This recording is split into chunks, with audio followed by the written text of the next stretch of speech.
Hey everyone, how is it going? I guess it's video time. There's been a few requests for one, and there's quite a lot of it to talk about. First and foremost, I know a lot of people are like, why did you name your video Gerry Armstrong? Well, I named it Gerry Armstrong for a couple of reasons. One of those being I have some questions for Gerry Armstrong. He is a prolific, if not the original, anti Scientology activist. For those of you who don't know who Gerry Armstrong is, I will put it to you this way. I was born in 1978 into the shithole cult called Scientology. So I was born back in 78. I'm 45 right now. Gerry Armstrong was fighting Scientology back when I was born, which of course I didn't know at the time. I found out many years later, but yeah, he is the reason why basically the public knows that L. Ron Hubbard was a fraud. He is the one that leaked the documents because of, L. Ron Hubbard's biography that was going on back then.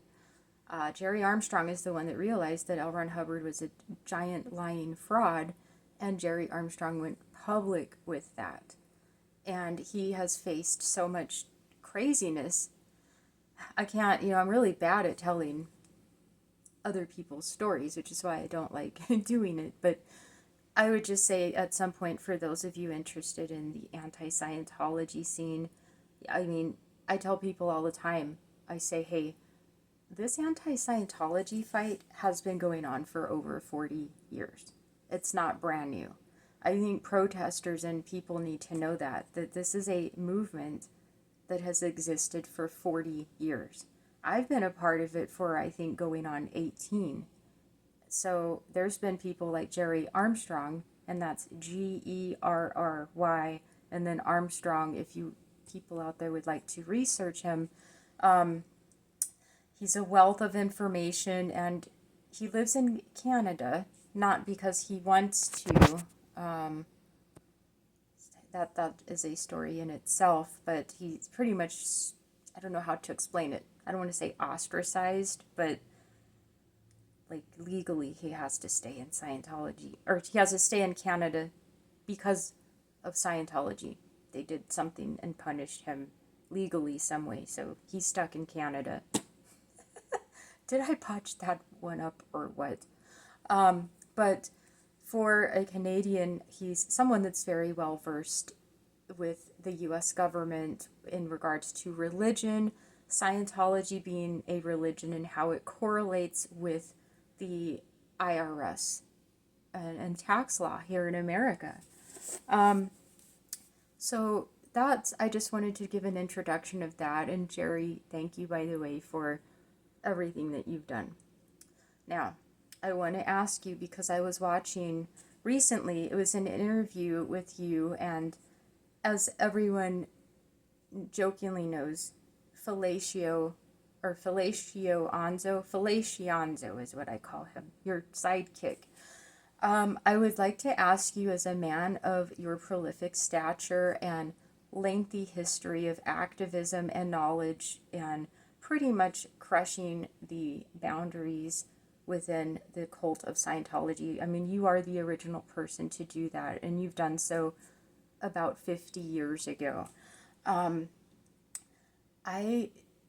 want to ask you why you are teaming up with Alonzo, given Alonzo's track record of publicly stating that he feels that Scientology is an oppressed religious minority group. He even has a video about this that he made very recently, I think within the last few months, and he actually titled it with my name, My Response to Marisa Sigmund and Why I Think Scientology is a Religion. And then he goes on his whole video to say why Scientology needs to be protected and it's a religion. Now, Mr. Armstrong, you are free and clear to do as you'd like. I am just stating as a someone I do consider, I would say a friend. We had a similar incident about a decade ago that we both were victims to. So I feel a little bit of kindred spirit vibes with you. Not to mention, Mr. Armstrong, I think you're a Libra, so you want to keep things fair and balanced, and you'll probably watch this and understand where I'm coming from. So, but that was my question to you. You're talking about revoking the religious exemption / tax exemption of Scientology in America, which is monumental to collapsing it. And you're discussing this with Alonzo, when I think that you can do, I would say, Mr. Armstrong, you should go on your own like you did, because you used to release your videos and everyone would be like, wow, Gerry Armstrong just released a video. But now you're with Fellatio-Anzo, and it's kind of like, oh man, because I really want to watch and hear what you have to say, but I just can't do it. But one of the ones I did see, it was very funny, because Fellatio-Anzo, it's not funny because of Gerry Armstrong, but I listened to it, and in the beginning, within the first like 10 minutes, Fellatio-Anzo asks Gerry Armstrong, like, oh, so you mean it's sort of like a decoy? But it was not like a decoy at all. I could tell Jerry's like, not really, bud. But I don't know. That was like the first part. And then, so it's going into like the importance of Scientology and its religious labeling within our government here in America. And second part, and I'm just saying this, Gerry, as your friend, as someone to tell you about that video.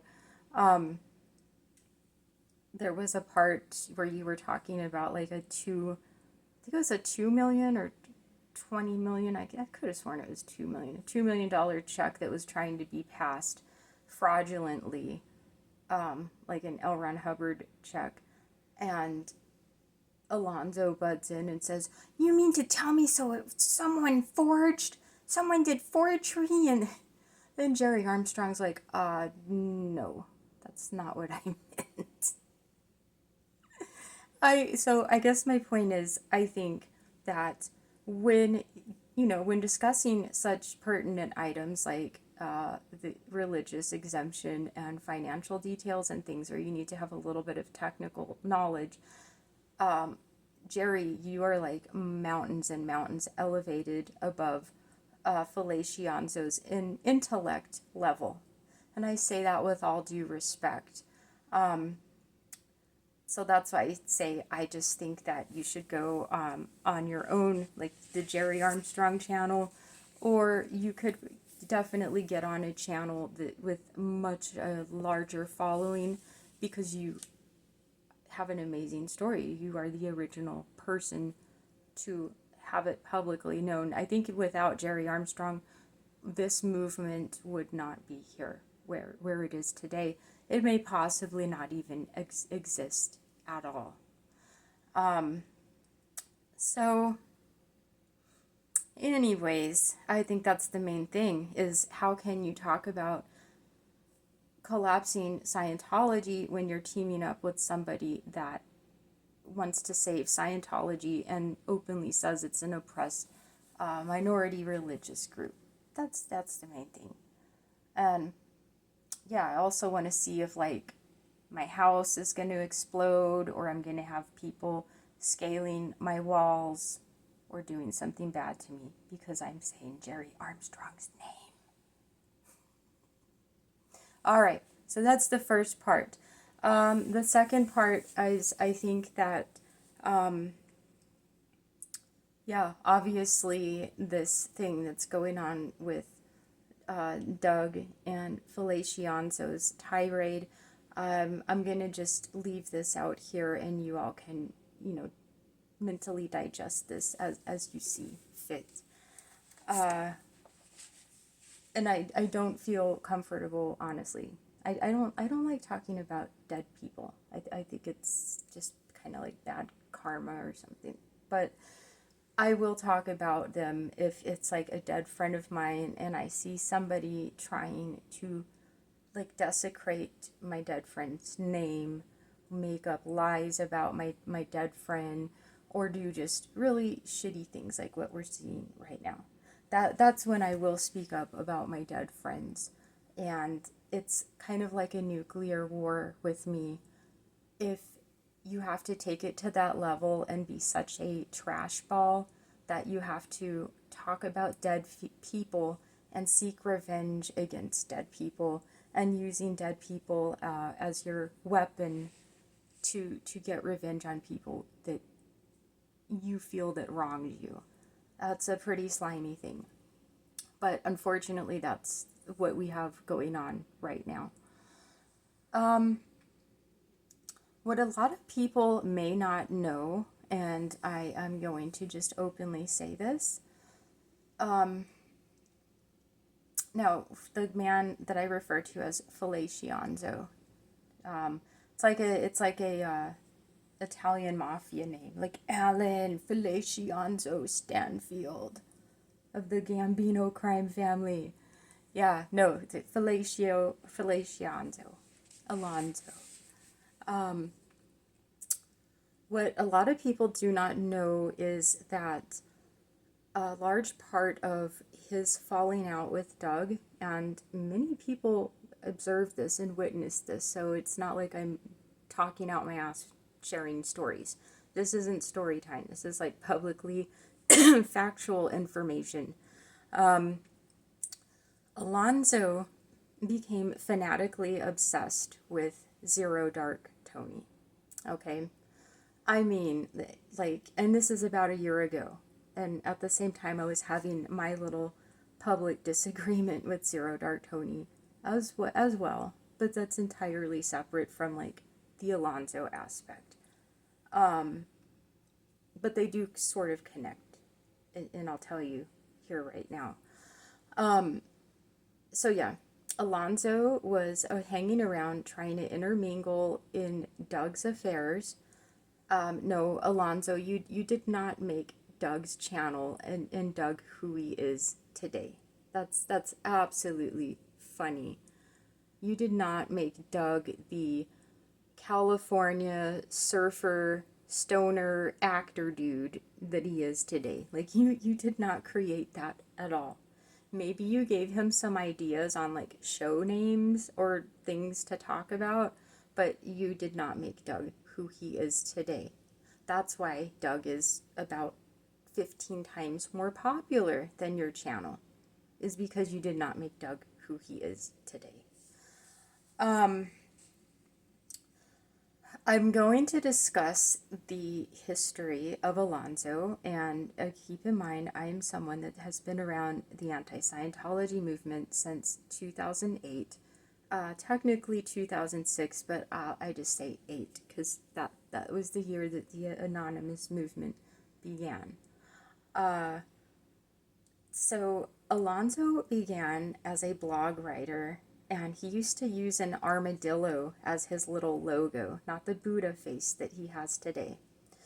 About 10 to 15 years ago, he did put out some decent blogs, and they were about events, anti-Scientology things that occurred 10 to 15 years ago.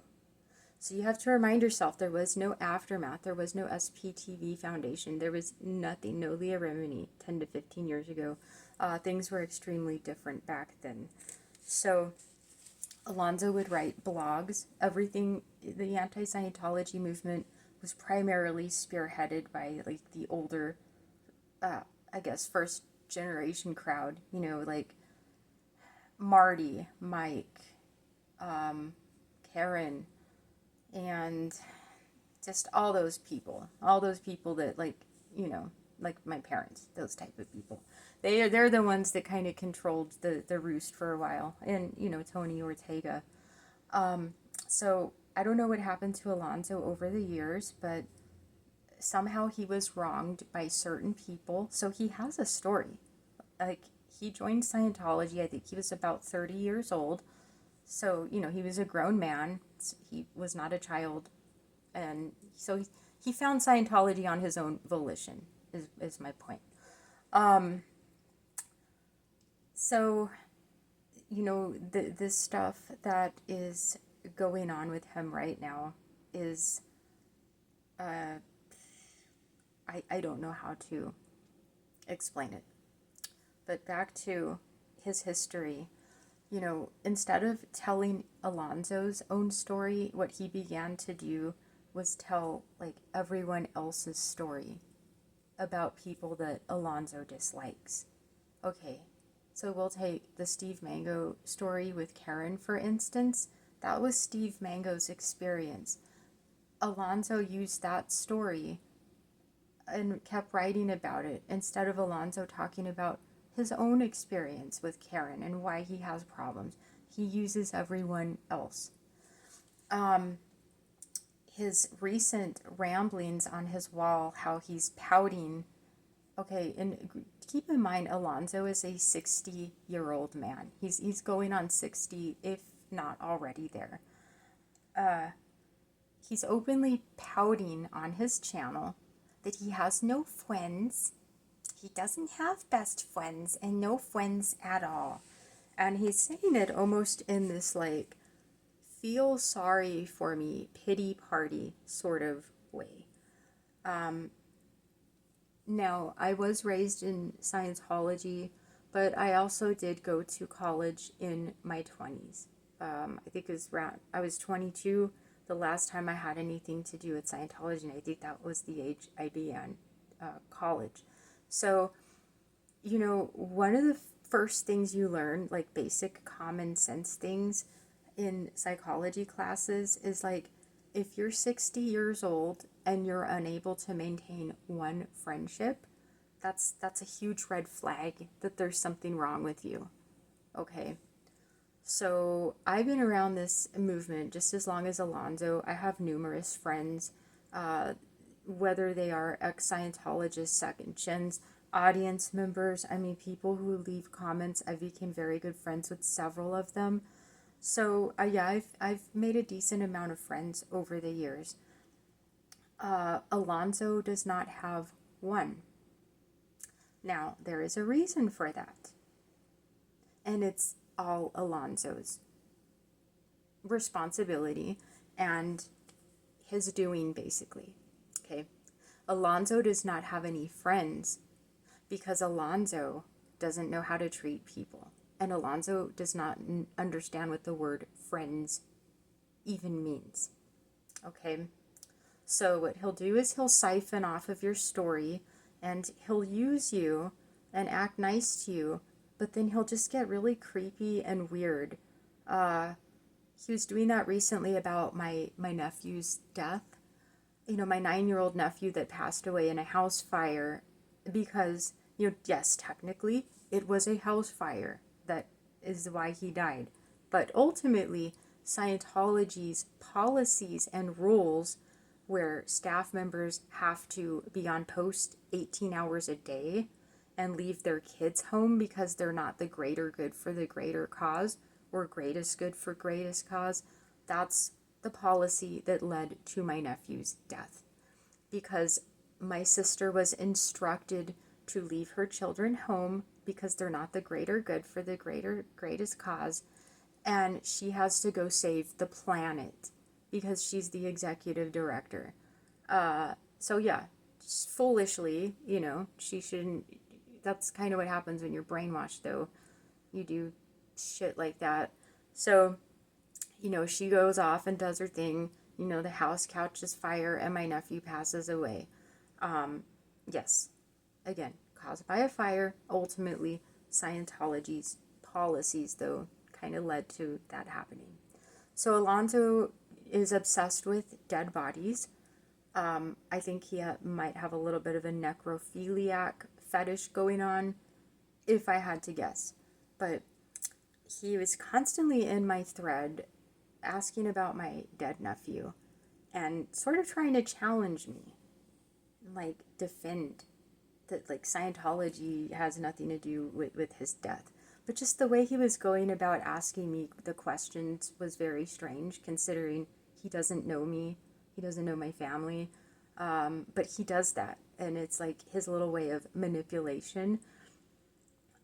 his newest way is he's using this phrase, but people need to know.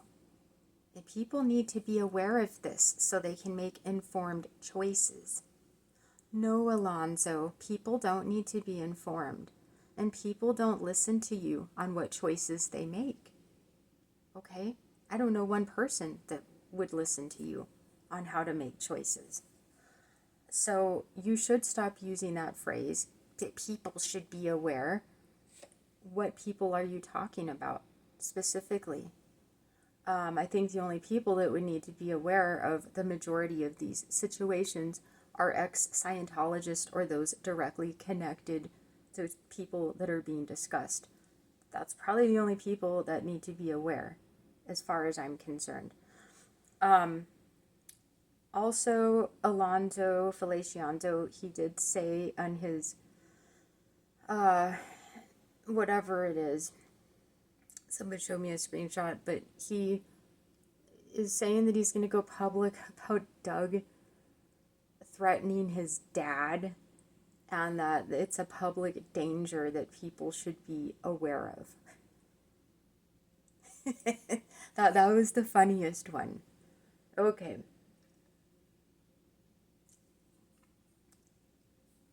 Fellatio-Anzo, I know you don't have any children, and most likely you lack the capability to produce any. I understand that. But you sort of need to understand how things like this work in the real world, because you sound completely insane. You sound like an incel, and you sound like a deranged lunatic. I mean, I don't know how else to put it. You tagged me, and you wanted this altercation, so you will get what you asked for. You tagged me after I've been asking you for 10 years to leave me alone. I just want to put that out there and remind you. You've been harassing me for 1 decade. Every male I have ever met in my life, so every son that has a father, they all fight their dad at least one point in their life while they're growing up. It's sort of like a rite of passage to manhood or something. Either your dad kicks your ass or you kick your dad's ass. I mean, that's how guys are. I would say 90% of the ones I know. Non-Scientology guys, too. It's a part of growing up. You kick your dad's ass or he kicks yours, if you're his son. Alonzo, why would you say that and act like it's a sensational headline that you're going to talk about something that Doug has already publicly discussed himself with his father? He has several videos talking about it. And you're going to throw that out there and mislead people to make it seem like there's an imminent danger to people's lives because Doug threatened to kick his dad's ass 20 years ago. Literally 20 years ago. Alonzo, I just think people can see what you're saying, and they're like, you are obviously having a temper tantrum, you have an inferiority complex, and you're extremely jealous. Now, I guess to conclude what I was saying, because there's always a method to my madness, and it always pieces together and makes sense. Alonzo was becoming obsessed with Zero Dark Tony. And he would get in Zero Dark Tony's chats, and Alonzo would be like, oh, you're the best thing to happen at this community. Oh my God, like literally worshiping Zero Dark Tony. And he's like, I'll do anything you want, and basically begging Zero Dark Tony to be his gimp. Alonzo was doing that.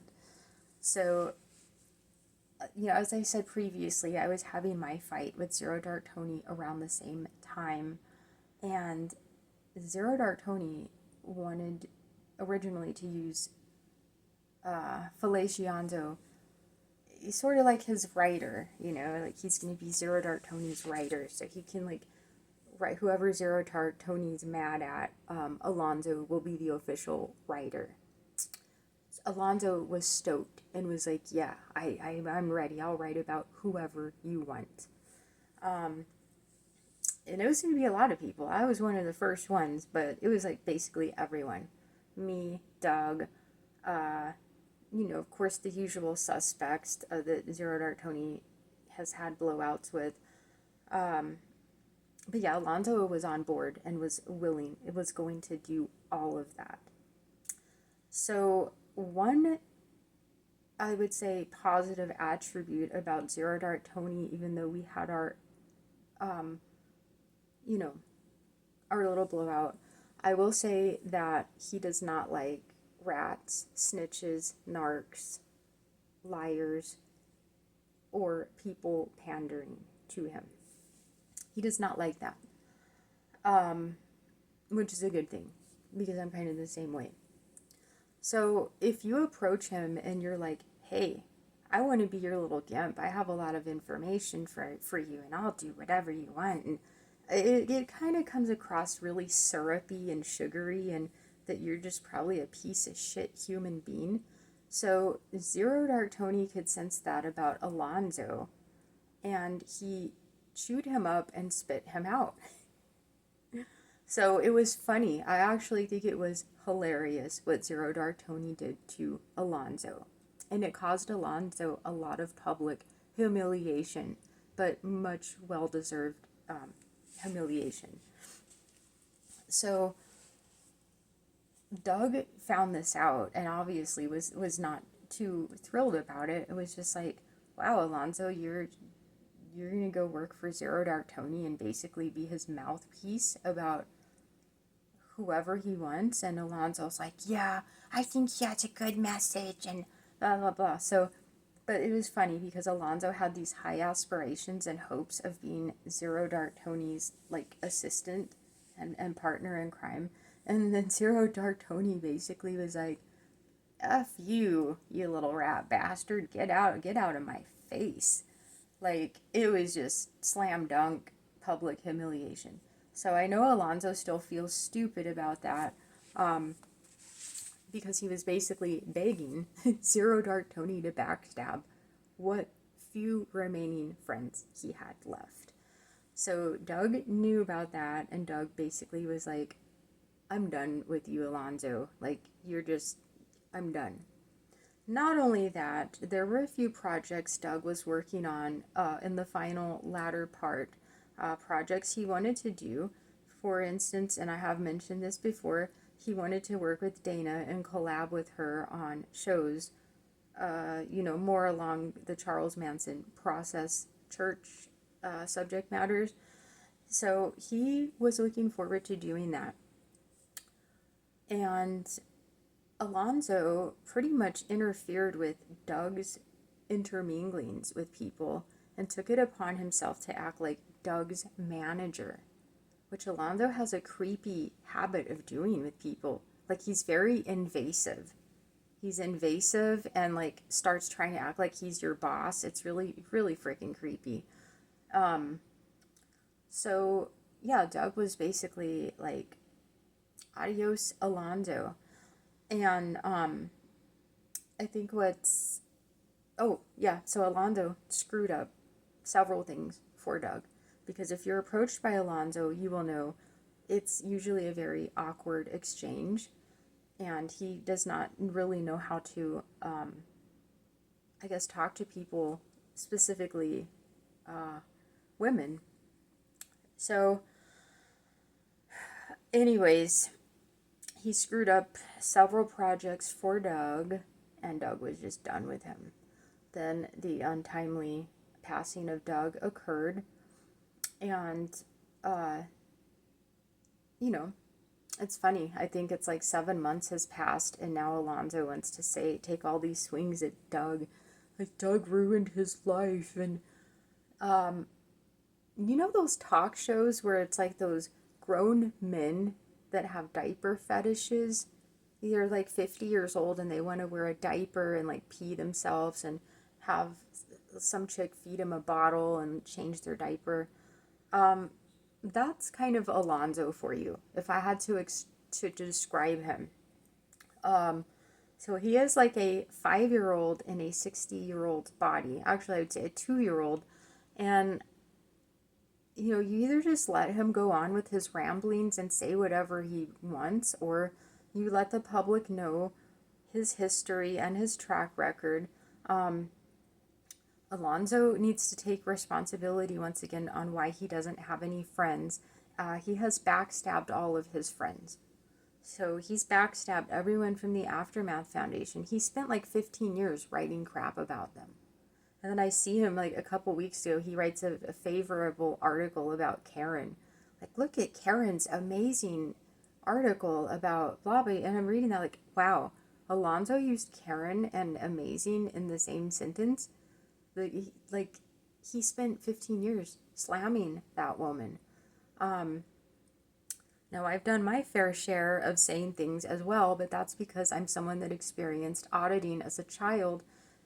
90% of Scientology is auditing, okay? You probably have heard people explain this before. You have the bridge. You either learn to become an auditor or you receive a lot of auditing and you go up the bridge, like your OT levels and stuff. So that's how that goes. I don't know. Like Alonzo and a lot of what he does, it's inappropriate. It's crossing personal boundaries. It's beyond being a sleaze and a creep. The thing is, he's done this to everyone. Aftermath, SPTV people, audience members, no matter who you are, he has like targeted people. So it's a sad situation that he doesn't have any friends because he does not know how to treat people, and he doesn't know what friends are. Who wants to be friends with someone that's going to backstab and betray them? I don't know too many people that do. So that's it. And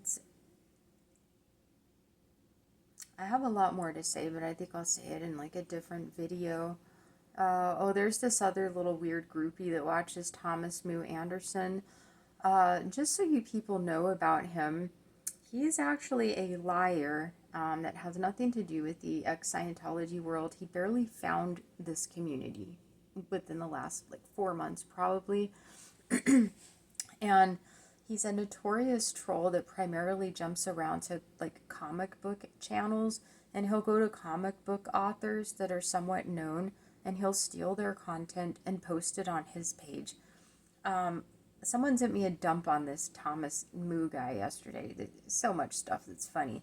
But yeah, basically there's like 5 videos he's made where there's like 50 people chewing him out for like copyright infringements and like, hey, why are you posting old news to get clicks again? So Thomas Moo is kind of just like a creepy cult groupie that is hanging around Alonzo and sort of looking at Alonzo as his mentor. And Thomas Moo Anderson originally was getting in my chats. Both of them are obsessed with my friendship with Victoria Britton, which I think is quite odd and disturbing. Alonzo was threatening me a year ago that he's gonna like spill the beans about me and Victoria. And me and Victoria are both watching Alonzo threaten me with this, and we're both like, what is this dude thinking? So Alonzo, you're talking about 2 women that share a common bond because they lost loved ones to the policies and procedures of the Church of Scientology, which is a good description of my bond with Victoria. And I've known her over the years, and I have met her in person. I would like to ask you, what makes you think if you write a blog to ruin my friendship with a female friend, what makes you think that we're going to read it and be like, wow, I'm not going to be friends with Marisa anymore because Fellatio-Anzo says so? That's just not how the real world works, Fellatio-Anzo. And it's creepier than shit. So I could say a lot more, just whatever propaganda. It's not even propaganda. It's just like junk coming from Alonzo, and he's pretty much jealous because he's realizing he has no friends. He's shit on everyone from the Aftermath Foundation, the SPTV Foundation. No second gens like him. He has no one to get information from anymore. That's why he's flipping out on me and going crazy, because he's realizing nobody wants to fucking talk to his ass. Except for Gerry Armstrong for some reason. But hopefully Gerry will have a second chance of thinking about things and the direction that he is going, because I do think he has an extensive voice that should be expanded to the masses. And he is absolutely right, and I have been saying this for well over a decade. And I hate when I say something a decade ago, but then Aaron says it, and then everyone thinks it's cool. I'm just joking, Aaron. But no, I was saying like 10 years ago, I'm like, you guys do not understand the importance of Scientology having a religious label. And I think people don't get that, or they don't understand it. So I emphasize that. Of course, I know, and many of us know, that Scientology is not a religion. We look at it as a cult. But you know what? Our Pentagon, and our White House, they don't see things the same way that we do. They have ruled that Scientology is a religion. So in the United States, Scientology is in the same ranks of Christianity, Islam, Judaism, Buddhism, Hinduism, Sikhism, whatever. Scientology has gained that right in America. And when I was watching Gerry Armstrong and Alonzo's exchange, again, there were a lot of questions I could have asked Gerry because I find it a fascinating subject, but I had to listen to Fellatio-Anzo's childlike voice asking Gerry really goofy questions, and it ruined the seriousness of the interview for me. But, it is true, because if you are a religion in America, it's the same thing as saying that you're like a racial minority or something. It's the same thing.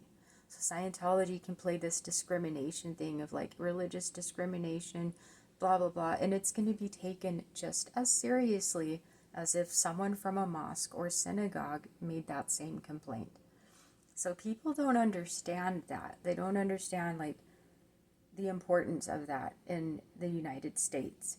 And the United States has never revoked a religious label from a group. That's never happened. When has the US government ever said, you know what, on second thought, the Mormons are not a religion after all. We changed our minds. That's never happened in our history, as far as I know. So I think it was Aaron who was saying the other day that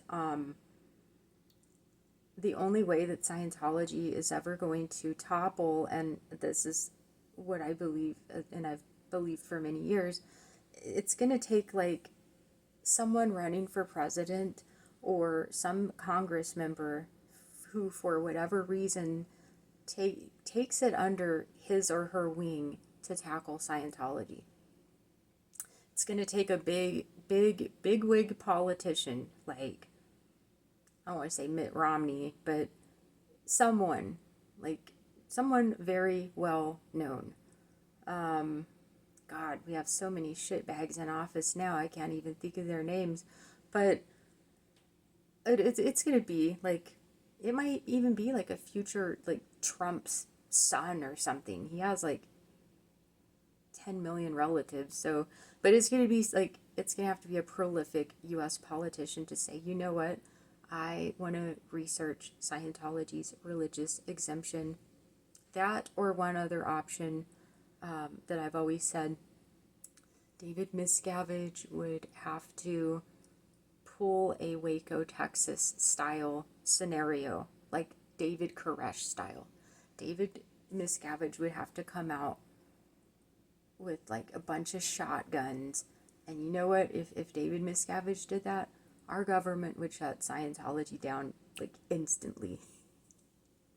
Because our government doesn't fuck around with that shit. If they think you're running a cult and you have like weapons and an arsenal, it's funny how our government will put their foot down instantly for that, but they let Scientology do what they want. It's always been unbelievable to me. But the other second option, as I mentioned, is yeah, David Miscavige would have to like completely lose his mind and go and like turn flag into like a Waco, Texas compound. That's the only second way that our government would shut it down. So that's one of two things, and I do agree. And Gerry Armstrong was saying that essentially with his interview that he did. Yeah, it's tough. Like our federal government has labeled Scientology a religion back in the 90s. Actually, I think it was the Bill Clinton administration that did that. And I could care less about Bill one way or another. I was a teenager when he was the president. I think I was like 14. So I'm not saying anything good or bad one way or the other. But yeah, it was his administration, which is ironic when you think about it, because that's the same administration that demolished Waco, Texas. But around the same time, they're granting Scientology religious status. Isn't that weird? I think I'm going to end off with that thought right there.